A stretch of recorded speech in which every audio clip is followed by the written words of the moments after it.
nagdala siya ng tuta. Yung tuta daw na yan, binigay sa kanya, ay binenta sa kanya ng 20 pesos.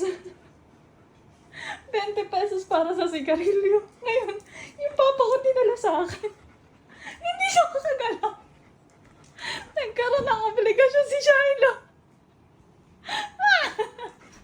Kawawa naman, no? Nagkaroon ng obligasyon.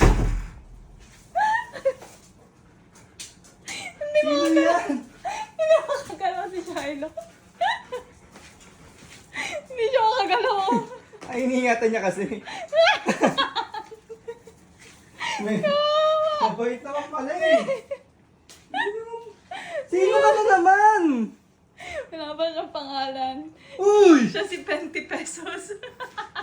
Si Venti. O, 20 na lang. Total, nagkakape kami. 20.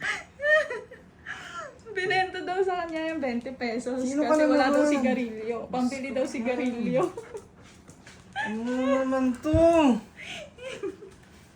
Sino ka na naman? Ano na naman? Ano na naman gagawin sa'yo? Nagkaroon na, sabi ni Charlie, papasa na daw sa'yo yung obligasyon. Ayan na. Sino ka ba? Ano bang pangalan mo? Siya daw si 20. Sino? Si 20. Si Venti? Binenta Uy! siya ng 20 pesos Taga saan eh. ka ba? Uy, taga saan ka? Kawawa eh. Taga Oh. saan ka? Mismo ako. Ang bait eh. Oh. Ang bait kaya yan. Anong gagawin na naman sa'yo? Diyos ko naman. Bakit kusa kayo lumala? May puyo yan. Tinan mo, may puyo. Ang cute. Ayun oh, Ayaw nga, may puyo nga. Puyo siya.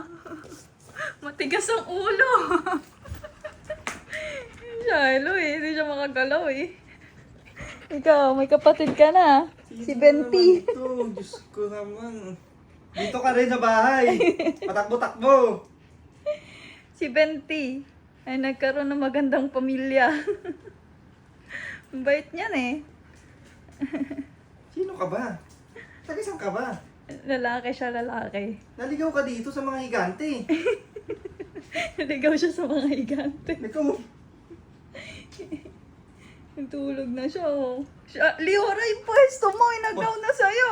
ano yari ka? Ay, inagaw sa'yo. Ayan na, tinitigan ka na. Andyan yung una ni Liora, inagaw sa'yo. Sabi niya, pag oras ng tulog ko, siguraduhin mong wala ka dyan. Mawa si Chikarot oh. Alam mo yung mga pwestuhan kung saan malamig, eh. Kuha mo agad, eh.